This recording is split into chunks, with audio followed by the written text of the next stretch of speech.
के ठीक अंडे का रूप धारण कर लेती है।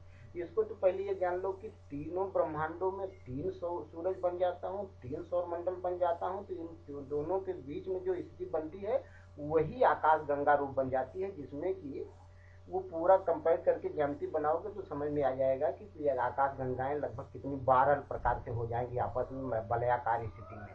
उस आकाश गंगा वाली स्थिति में ये प्लेनेट और तारे बनता हूँ। पद्धति एक ही है, हर चीज का नाभिक, परमाणु से लेके ब्रह्मांड तक सब चीज की नाभिक है। मैं नाभिक से ऊर्जा खींच खींच करके सारी चीजों को बनाता हूँ, वहीं से डिस्ट्रक्शन भी करता हूँ उसी तरह से।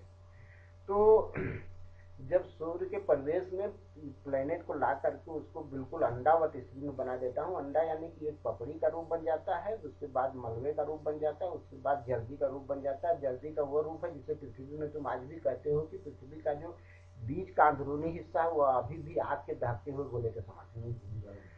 तो फिलहाल जब ये 9 सौर मंडलों में 9 सूर्यों की प्रत्येक की एक एक सृष्टि होती है, और ये 3 फोल्ड में चलती है। ये तो एक सूरज की आयु 3 सृष्टियों के बराबर होती है।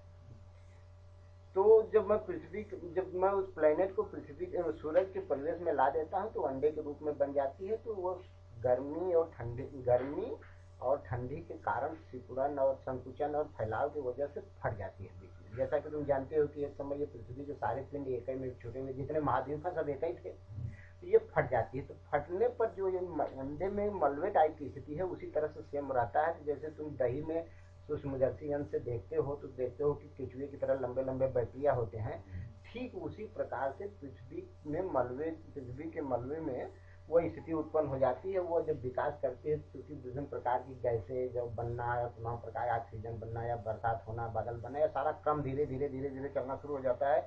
वाष्पीकरण होने लगता है, पृथ्वी एक सरद कुहासा छाने लगता है, वायुमंडलीय स्थिति बनने लगती है। तो जो लंबे लंबे दही में बैक्टीरिया की तरह से होता है उसी तरह से वो मलबे में लंबे लंबे जीव हो जाते हैं। तो सूरज की किरणों के पड़ने से उसमें जीव बनने लगते हैं। तो वे ही बड़े बड़े डायनासोर निकल के आते हैं। इन डायनासोर को मैं 3 फोल्ड में वो उस समय के परिवेश में सर्वाइव कर सकते हैं। तो एक फोल्ड, 2 फोल्ड, 3 फोल्ड ये डायनासोर उसी में से निकल करके अपने आप आते हैं। तो वो पृथ्वी के सरल तो वह युग रहता है, फिर चलता है, फिर चलता है। जब यह परिवेश पूरी तरह से मानव के लायक बन जाता है, ऑक्सीजन बन जाता है, वर्षा तो बन जाता है, स्थल बन जाते हैं, सब वनस्पतियां बन जाती हैं, तमाम प्रकार के जब पूरा परिवेश बनता है तब जाकर के मैं जगत में खेला लीला क्रीड़ा करने के लिए मानव रूप बनने की मेरी स्थिति आती है। तब मैं सोचता हूँ अब क्या करूं।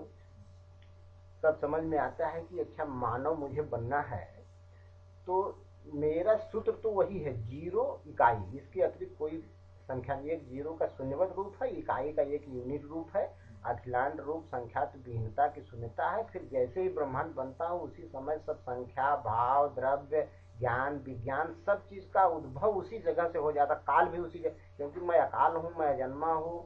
तो जैसे ही ब्रह्मांड बनता हूँ उसी समय काल भी उत्पन्न हो जाता है, यानी काल भाव बन जाता है, क्योंकि उसी समय उत्पत्ति और विकास शुरू हो जाता है। उत्पत्ति विकास ये अपने आप में काल भाव ही होता है। तो उसी तरह से तो मैं अब फिर उसी पद्धति से सोचता हूँ कि अब क्या करूँ।